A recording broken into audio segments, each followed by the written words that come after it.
Imagine a country that most people would struggle to point out on a map, yet it holds the keys to Europe's winter heating, Israel's military fuel, and Iran's deepest security anxieties. It sounds like the plot of a political thriller, but it is the daily reality of Azerbaijan.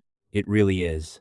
Nestled in the South Caucasus, this nation of just 10 million people has quietly positioned itself at the absolute center of one of the most volatile geopolitical intersections on Earth. They are balancing relationships with rivals who want to destroy each other, and somehow they have kept the plate spinning.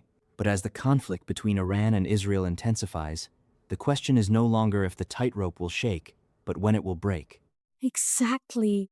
We are looking at a nation that shares a 700-kilometer border with Iran, yet sells a massive portion of its oil to Israel. At the same time, it acts as Europe's lifeline to bypass Russian gas.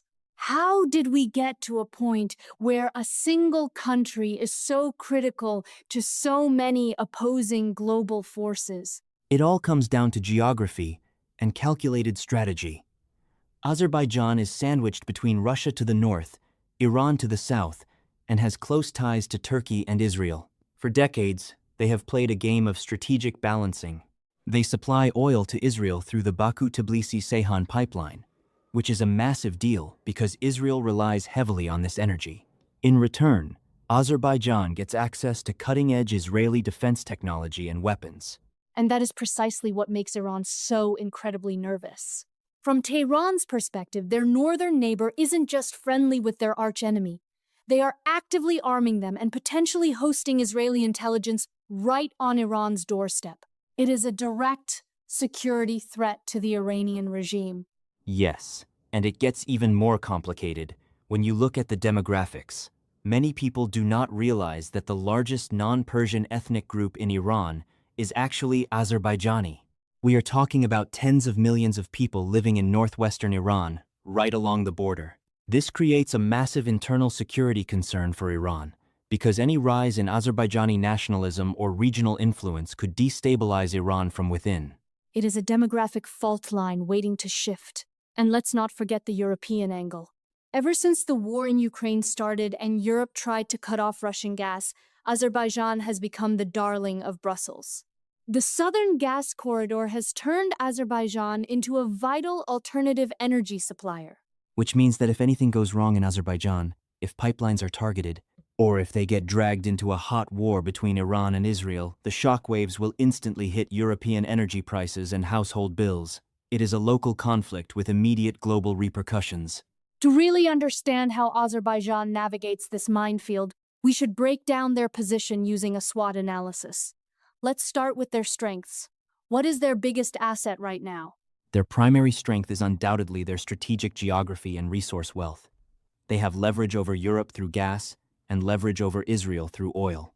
Another major strength is their sophisticated defense partnership with Israel and Turkey, which gives them a military edge in the region. We saw how effective this was in recent regional conflicts where advanced drone technology played a decisive role. But that strength comes with glaring weaknesses. Their economy is heavily dependent on fossil fuels, making them vulnerable to energy market fluctuations. More importantly, their geographical position means they are physically trapped between giants. If Russia or Iran decides to squeeze them, Azerbaijan has very little strategic depth to absorb that pressure. They lack the domestic scale to fight a multi-front war. That brings us to the opportunities. The current global energy crisis is a massive opportunity for Azerbaijan to cement its role as an indispensable partner to the West. They can leverage this to secure security guarantees and economic investments from Europe and the United States. They can also position themselves as a key transit hub for the Middle Corridor trade route connecting Asia to Europe, bypassing Russia entirely. True, but the threats are existential. The biggest threat is getting caught in the crossfire of an Iran-Israel war. If Iran decides to retaliate against Israel by striking Azerbaijani infrastructure, or if Russia decides to reassert control over its former Soviet backyard, Azerbaijan could face devastating conflict. There is also the threat of cyber warfare and sabotage on their pipelines, which are highly exposed. It is a classic high-stakes scenario. Before we dive into how Azerbaijan plans to navigate these threats, let us take a quick moment to talk about our show. The New Sentinel is a podcast dedicated to providing in-depth discussions and deep dives into a wide array of topics. From the glitz and glamour of pop culture to the strategic intricacies of military operations, we cover it all. Each episode is thoughtfully crafted to offer listeners a comprehensive understanding of the subject matter, featuring expert interviews, detailed analysis, and engaging storytelling. Whether you're a pop culture enthusiast or someone with a keen interest in global security, the New Sentinel has something for everyone. Tune in, share, like, comment, and make an engaging inquiry about the topic to stay informed and entertained. Now, let's get back to the strategic blueprint. To see how Azerbaijan actually manages this, we can look at a MOST analysis, focusing on their mission, objectives, strategies, and tactics. Right. If we look at their mission, it is simple: preserve national sovereignty, maintain territorial integrity, and ensure economic survival while surrounded by hostile or unpredictable neighbors. They want to avoid becoming a client state of any single superpower. To achieve that mission, their objectives are very clear. First, keep the energy flowing to Europe and Israel to maintain their financial lifeline and geopolitical leverage. Second, deter Iranian military aggression. And third, prevent Russia from dominating their foreign policy while keeping Turkey close as a security guarantor. So, how do they execute this? Their strategy is what political scientists call multi-vector foreign policy. Instead of choosing sides, they build overlapping alliances.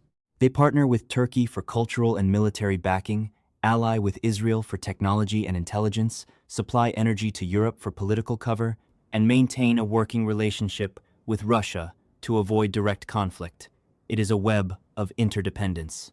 And on a practical level, what are the tactics they use? Tactically, they secure their pipelines with advanced surveillance, engage in quiet diplomacy with Tehran to de-escalate tensions when they get too high, and use their wealth to buy state-of-the-art defense systems. They also host international events and energy summits to keep themselves visible on the world stage, making it politically costly for anyone to attack them. They also use joint military exercises with Turkey to send clear deterrent signals. It is a brilliant but exhausting strategy. It requires constant calibration. Every time Israel strikes an Iranian target or Iran launches missiles, the leaders in Baku must be holding their breath. They are running out of room to maneuver. They really are. The luxury of neutrality is disappearing. If the Middle East slides into a full-scale regional war, Azerbaijan might be forced to choose. Do they allow Israel to use their airspace or bases, risking a direct Iranian attack? Or do they shut Israel out, damaging their relationship with their main weapons supplier? It raises a profound question about the nature of sovereignty in the modern world. Can a small nation ever truly remain independent when it sits on the fault lines of global empires? Or is independence just an illusion sustained by the temporary agreement of larger powers? That is the ultimate dilemma. Azerbaijan's story shows us that globalization has made us so interconnected that a spark in the Middle East can instantly travel through the Caucasus and light up European energy grids. The buffer zones are gone. As we watch this conflict unfold, Azerbaijan is no longer a footnote in geopolitical analysis. It is the headline. We have to ask ourselves, how long can a nation survive by being everything to everyone before it becomes nothing to anyone? It is a question that policymakers in Baku, Tehran, Tel Aviv, and Brussels are all trying to answer. The stakes could not be higher, and the clock is ticking.